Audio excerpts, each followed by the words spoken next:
Congratulations.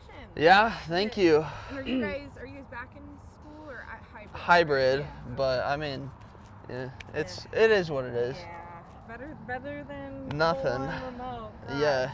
Yeah, we'll take, same with like this.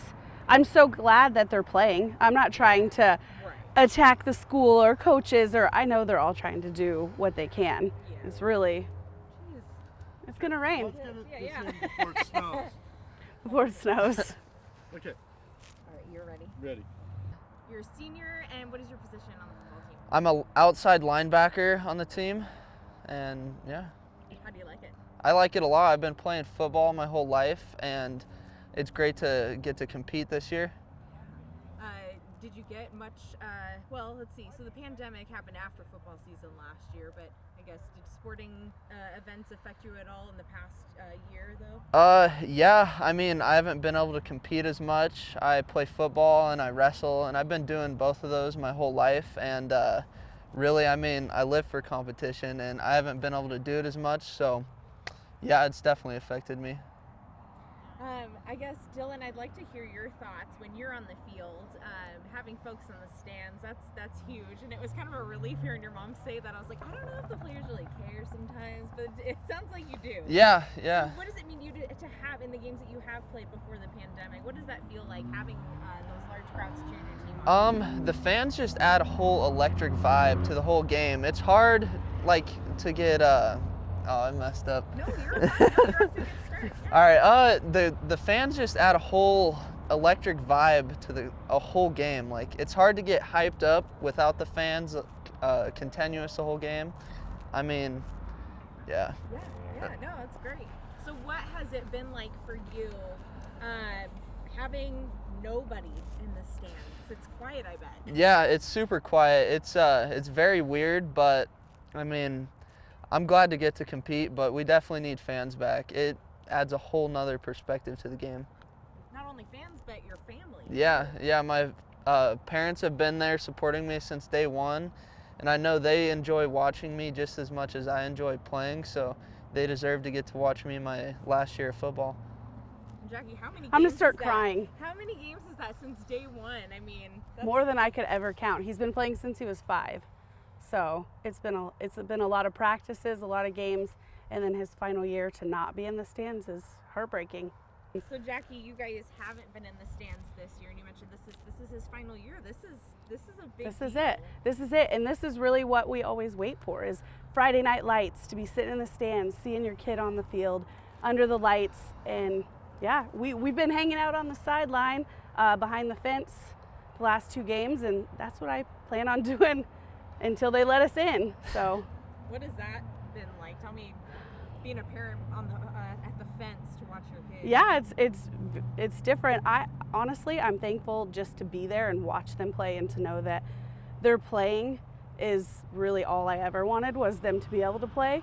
But it's definitely weird looking through a chain link fence watching your kid. I try to still cheer and be as loud as I possibly can, so he can hear me. I'm that crazy mom on the sideline still cheering, but it's definitely weird to be watching it all through a chain link fence. How many other parents would you say, or spectators, are joining you at the fence? You know, last week we had at every angle there were people sitting on top of their cars. There were parents. I would say, 15, at least 15 sets of families for our team were there, and tons of students. I mean, there were a lot of people there.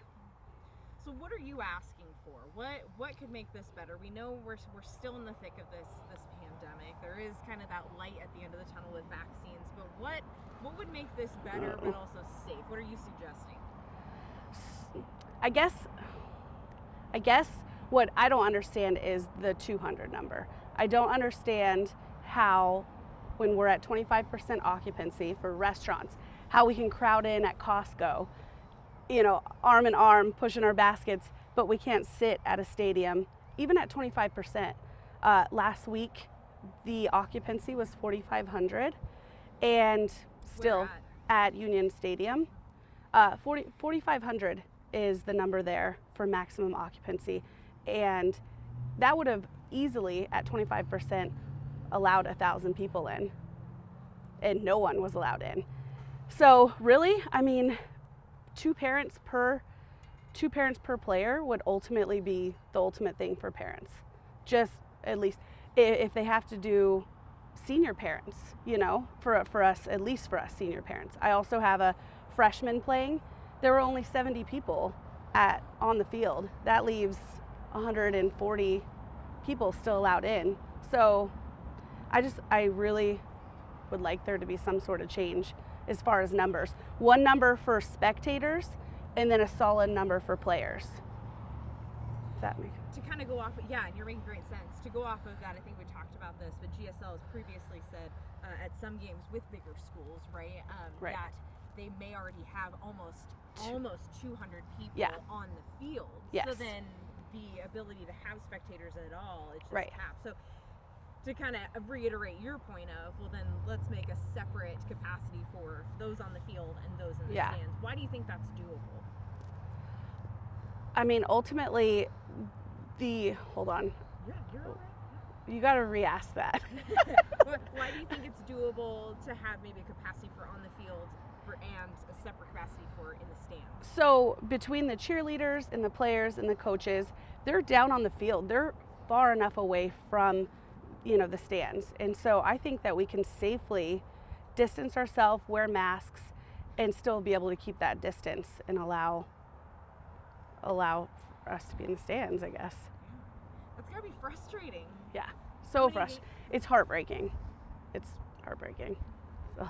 Don, what are you thinking hearing your mom talk about this? I'm sure you guys have talked about it. quite a bit. Yeah, I mean, I just feel bad. I know it hurts her more than it hurts me, but I mean, I really like her support, and it's just rough, this whole situation. I'm glad we get to compete, but it's not the same without my parents watching me. Does it feel crowded? How many people would you say have been on the field when you've played? I mean, the average number, like, we have players, we have some training staff, we have coaches, and there's cheerleaders off in the corner. But it's not too crowded. We keep pretty spaced, we keep our masks up, and haven't had any problems yet, knock on wood, but I think it's going good. You're playing here this Friday, right? Yeah, this Friday we play Central Valley here, and looking forward to it. Are you hoping, I guess, if you were to say something between the two of you, if you get a white shot, to the state, to GSL, what would your plea be? What would your message be as they consider, and we wrap this up really quickly? Go ahead. Please just be reasonable. Let parents come. We can do this safely. Support our athletes, support our parents, and let's do this safely and get fans back. Really what I'd like to say is right now we need to stop dragging our feet. It's been 2 weeks. We haven't heard of anything changing. They keep telling me that, you know, they're working on it. We have 5 weeks left, and then they're done. They're done playing. So they have 5 weeks left, and that's it for the rest of their lives. They'll never be on the field again. We'll never be in the stands watching them ever again. So really, it's now or never. We need to make decisions, do it quickly, so we can at least enjoy a couple games in the stands. And Jackie, I was hoping you could even reiterate kind of the fact that parents elbow to elbow lined up on the fence, that's not a safe option. Yeah. I mean, it's not that the state is promoting that, but that's got to be, if you could even speak to the fact that it's not as safe as being in the stands, right? Right. So being arm in arm, sitting along a chain link fence is much less safe actually than being in the stands, being 6 feet apart, wearing our masks, and having all those guidelines and people making sure that everybody's spread out. Whereas on the fence line, it's a free for all. We're all, you know, just sitting there. It's definitely not as safe as being in the stands. And you guys would be okay with sectioned out areas or being in your own pod, just Absolutely. something, right? At this point, I would be okay with anything. I would be okay with every other game. You know, if there were only 30 parents allowed in, 30 people, I would be okay with tag teaming out and going for a half of a, quarter. I would be happy with anything at this point. Would other parents I think I can speak for a lot of parents when they'd say if even one game we were allowed in is better than nothing at this point. So I think I speak for all the parents when I say we just want to watch our kids play. Dylan, is there anything else that you'd like to add? I mean, as she said, it's not as safe having everyone up on the fence. We need our fans back. It helps us play, honestly. It gets the intensity up, and let's get our fans back. Let's do this.